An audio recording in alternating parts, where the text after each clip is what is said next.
Et salut à tous, aujourd'hui on se retrouve avec Ruben. Bonjour Ruben.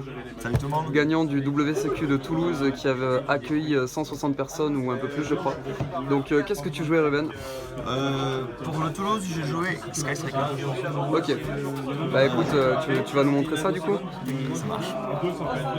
Alors avant tout, j'ai joué le deck parce que ça commençait à être de moins en moins joué et je me suis dit donc de moins en moins de match miroir.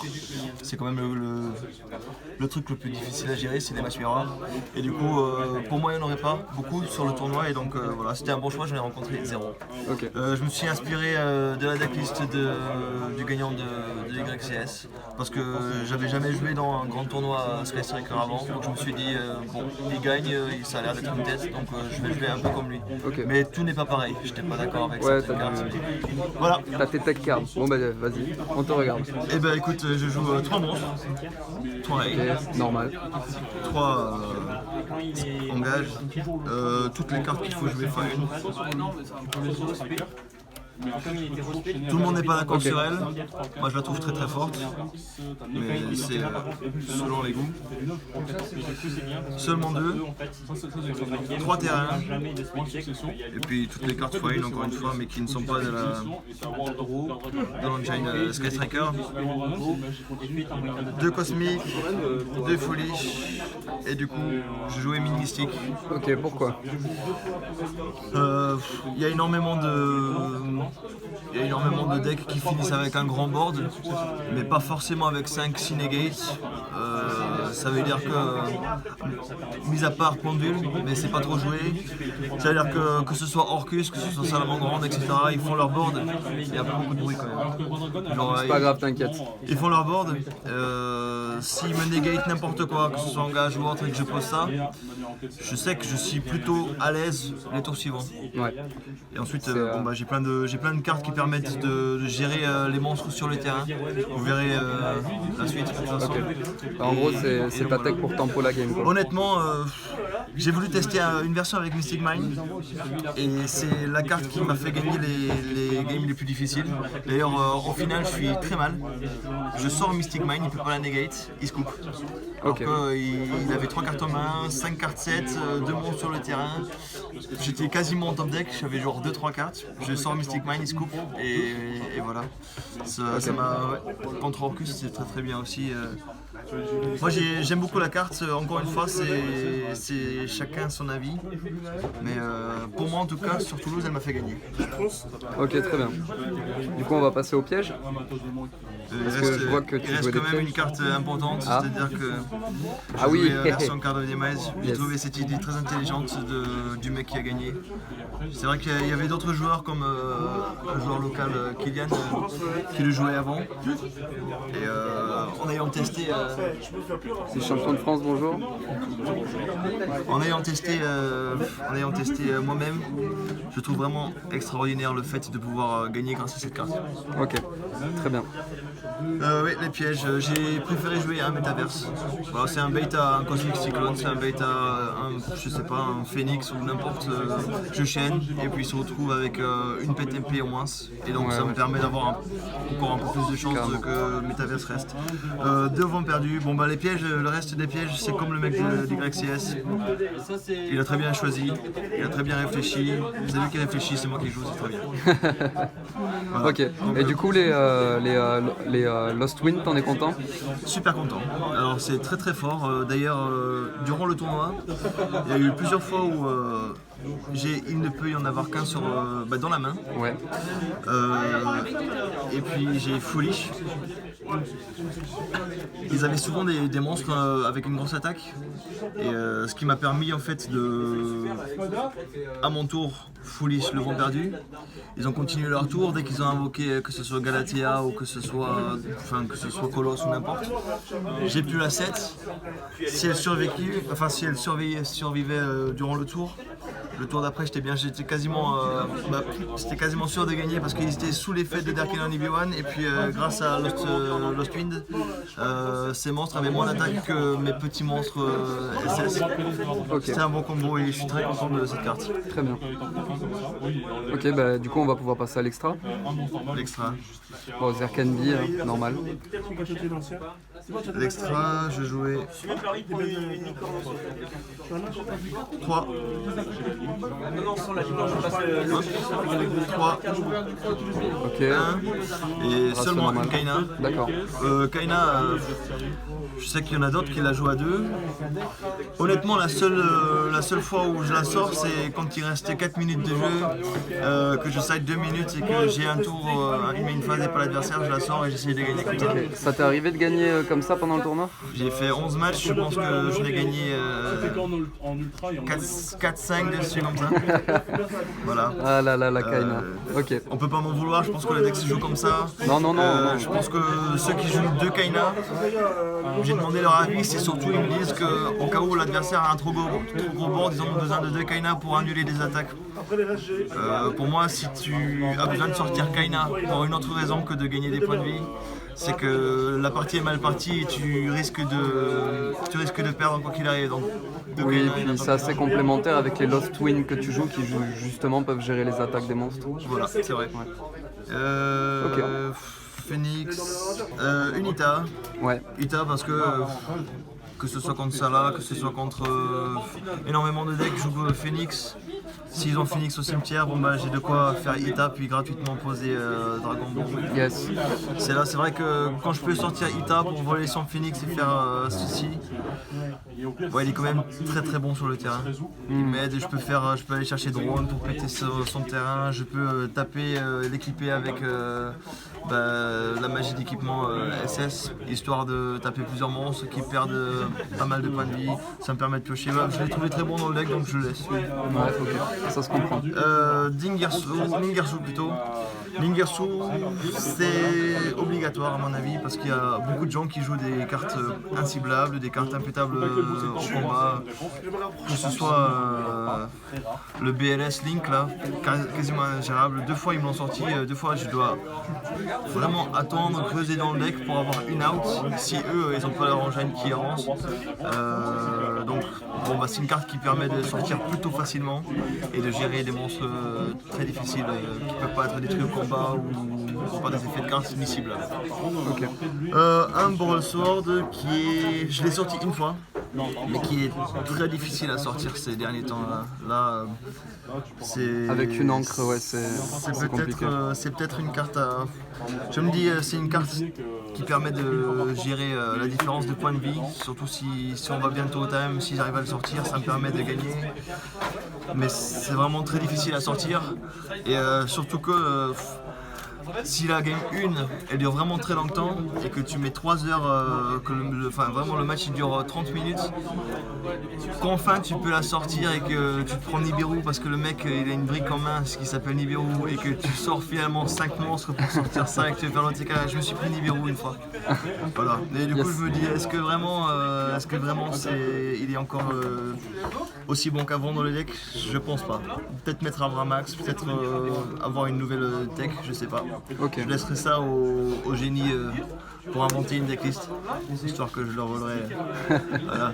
Et Au moins tu l'assumes. Allez. j'ai joué un Ningirsu. Ok. C'est pas obligatoire. J'ai trouvé ça fort parce que je volais leur Galatea et je mettais Ningirsu Et dessus.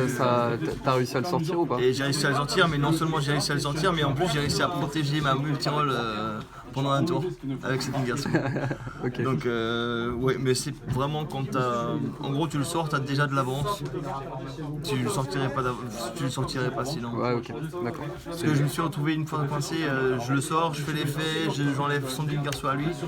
Et derrière je me suis auto-coincé avec Mystic Mind par erreur d'attention, etc. Ouais. Donc t'es obligé de link, etc. Mais c'est toujours mieux de finir avec une link SS que de finir avec une link n'importe laquelle Ouais, bien sûr. fin de tour. Surtout si tu joues mine. Voilà, mais elle est utile.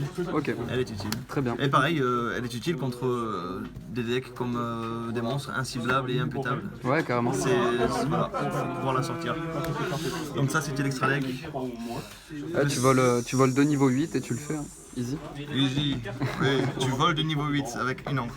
Ouais. Bon, t'as un canon, ça va. Du coup, je joue, Allez, le side, c'est parti. je joue 3 Nibiru. Allez, la grosse boule. Honnêtement, c'est un grand point d'interrogation. Je l'ai joué parce que j'avais peur moi de rencontrer des Salas.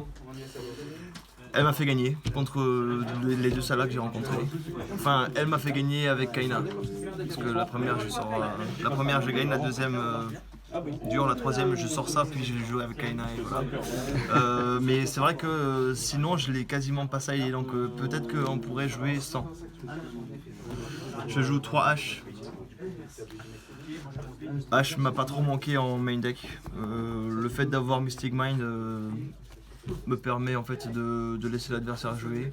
Et puis même je pense que en pouvant placer H sur n'importe que ce soit sur un mathématicien ou autre, il a quand même souvent un autre starter pour commencer et puis en final s'il a l'autre starter le board final restera le même. Donc H n'est plus aussi... Ok. Bon c'est vrai qu'il faut la jouer Mais du coup, ça conflicte pas avec Demise? Demise on va la décider une fois que tu... Ça dépend Ah oui, quel deck carrément. que tu vas jouer D'accord. mais tu décides Demise quand tu rentres Nibiru et H. Très bien. Voilà, 3 H. C'est que mon avis mais... Oui, ok. Elle je l'ai encore jamais enlevée. Je vois de moins en moins de decklist avec à force égale en side. Je l'ai pas vraiment rentré. Est-ce que je l'ai rentré je l'ai rentré une fois en finale contre un gourou et il s'est fait negate. C'était fait exprès, je le rentre pour qu'il me le negate et puis après je puisse jouer avec ma magie mais je la jouerai peut-être plus. C'est très fort en match miroir. Oui, bah du coup, avec la version Demise... Tous les autres ouais, vraiment tous les autres decks ils ont toujours une out à ça là. Donc est-ce qu'il faut qu'on la joue chacun son avis. Après, ça va dépendre de l'essor des decks SS avec Demise, parce que c'est vrai que si ça revient à fond dans le format, c'est une carte qui sera sûrement rejouée. Ouais. C'est vrai. Ok. Si SS revient, je la garderai. Ouais. C'est mon opinion. Je joue une trap trick avec 2 violentages de poussière. La trap trick j'aime beaucoup parce que selon le type de deck qui est en face. D'ailleurs, tu vas me la rendre parce que je vais en avoir besoin. C'est vrai que c'est la tienne. C'est vrai qu'il y a le choix. Il y a le choix selon la situation, selon l'adversaire, selon le deck. Du coup, quand je regarde le deck, en fait, je me rends compte que Ordre Impérial contre toi, c'est pas ouf. Enfin, bien placé, ça va negate l'engage, C'est mais quand même très fort. on dirait que tu peux t'en sortir sans quand même. Mais en tout cas, on est moins sensible à Ordre Impérial qu'avant. Parce qu'il y a des pièges. Il y a moyen de tuto la piège en fait.